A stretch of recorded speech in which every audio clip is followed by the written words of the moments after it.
கட்டின புருஷனும் விட்டு போயிட்டான். பிள்ளைங்களும் பார்க்குறதில்ல. பிள்ளைங்கிட்ட போனாலும் சேர்க்க மாட்டேன்ட்டாங்க. யாரும் இல்லைங்க, நான் அடியே கிடக்குறேன். பையன் சின்ன அடிச்சான் வராத எங்கள் விட்டுலான்ட்டு. சாப்பாடு யாருன்னா அவ்வளோ கொடுத்தா சாப்பாடு நல்லா சாப்பாடு இல்லை. பெண்ணாகரம் அருகே உள்ள நாங்கனூர் பேருந்து நிறுத்தத்தின் அரசு நிழற்கூடம் பழுதடைந்து இடிந்து விழும் நிலையில் உள்ளது. அத்தகைய நிழற்கூடத்தையே தனது வாழ்விடமாக கொண்டு ஒரு மூதாட்டி வாழ்ந்து வருகிறார். கை கால் வராமல், உணவுக்கு கூட வழி இல்லாமல், நடக்கவும் முடியாமல், உடுத்தி இருக்கும் ஆடைகளை கூட மாற்ற இயலாமல் அவதிப்பட்டு வருகிறார்.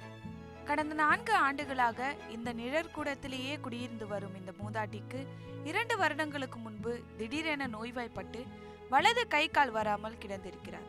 அதே இடத்திலேயே சிறுநீர் கழிப்பது, மலம் கழிப்பது, உண்பது, உறங்குவதுமாக கிடந்திருக்கிறார். அக்கம் பக்கத்தினரும் பேருந்து நிறுத்தத்திற்கு வரும் மக்களும் தரும் மிச்சமீதி உணவுகளை உண்டு அரை வயிறும் கால் வயிறுமாக வாழ்ந்து வருகிறார் இந்த மூதாட்டி.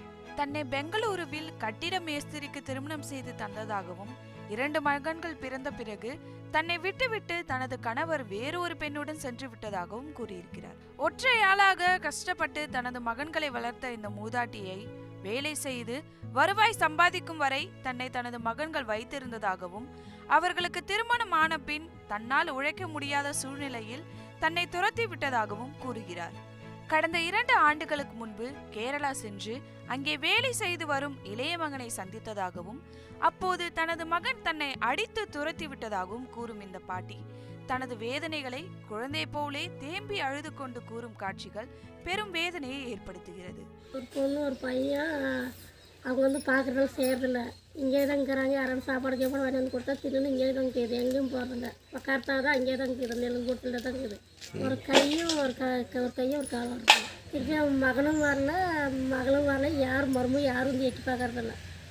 யாரோ போகிறவங்க ஸ்கூல் சாப்பாடு, ஸ்கூல் சின்ன சாப்பாடு, ஸ்கூல் வேலைக்காரரு எல்லாம் வாங்கி வந்து கொடுக்குறாங்க. இங்கே தின்னு இங்கே இருக்கிறேன். ஏதோ வரவங்க போகிறவங்க இது காசு 10 கொடுப்பாங்க, சாப்பாடும் கொடுப்பாங்க. இது அதுதான் பொழப்பு ஓடிட்டு. இது வரைக்கும் யாரும் வந்து பார்த்து யாரும் இது வரைக்கும் பார்க்கல. அவங்க பெற்றவங்களோ சொந்தம் பார்த்து அவன் சொந்தம் பார்த்து எங்கே இருக்குதுன்னே தெரிய மாட்டேங்குது. பேசுறதெல்லாம் நல்லா பேசுது, நல்லா தெளிவாக பேசுது. எந்த ஊர் என்னன்னு கேட்டிங்களா? பெங்களூர் போயிட்டுங்க. பெங்களூர் தான் பசங்கள்லாம் இருக்கிறாங்க. அப்போ பசங்க சேர்த்த மாட்டேன்றாங்க அப்படின்னு. எத்தனை பசங்க? 2 பசங்களாம். பொட்ட பிள்ளைங்க? பொட்ட பிள்ளை இல்லைங்களா? பொட்ட பிள்ளைங்க இல்லை, பசங்க மட்டும் 2 பேர் நல்லா இருக்காங்களா? நல்லா இருக்கிறாங்க. ஃபஸ்ட்டு இருக்கிறான்னு சொல்லுது. நான் போனதில்லை, பார்க்கல. இந்த மாலும் போனதில்லை? போனதில்லை. இதுதான் அவன் பசங்க தான் இருந்துச்சு. ஒரு சில நாள்லாம் கழட்டி விட்டாங்க. அவங்க கழட்டி விட்டு மருமக்குமாருங்க அதெல்லாம் கொஞ்சம் நிற்குதுங்களே. எல்லா ஊர்ல எல்லா ஊர்லேயும் நடக்கிறது தான். அதே சமயத்தில் லக்கம் அடிச்சிடுச்சு. யாருக்கு? இந்த மாளுக்கு. இப்போ கை கால் வந்து வரதில்லை. அப்போ அப்பயும் ஒரு வாட்டி அவங்க பசங்கிட்ட போயிடுச்சு. அவங்க கூட நம்ம பெண்ணார் பஸ் ஸ்டாண்ட் விட்டுட்டு அப்படியே அந்த அம்மாட்ட ஆட்டோ ஏறி எல்லாம் கழிச்சு 4 வருஷம் மேலே ஆயிடுச்சு. 4 வருஷமா இங்கே தான் 4 வருஷம் ஏதோ வரவங்க போகிறவங்க 10 கொடுக்குறாங்க. ஏதோ சாப்பாடு, ஸ்கூல் சாப்பாடு, யாரும் இப்போ வரவங்க போகிறவங்க தான் பொழப்பு போடுது. அது பசங்க பெங்களூரில் இருக்கிறது உறுதியாக? உறுதி. 2 பசங்களாம் ஒருத்தன் கேரளா இருக்கிறானா, ஒருத்தன் பெங்களூரில் இருக்கிறாங்க. அதாவது வந்து இந்த மழை வந்துச்சுன்னா ரொம்ப ஆமாம், சாரல் அடிக்குது. தண்ணி வந்து ரெண்டிக்குது. தண்ணி போகிறதுக்கு வழி இல்லை. இதெல்லாம் ரொம்ப தண்ணி பூரா இறக்கமாக இருக்குது. இல்லை மழை தண்ணின்னு போகுது. ரொம்ப கொடுமை சூழ்நிலை.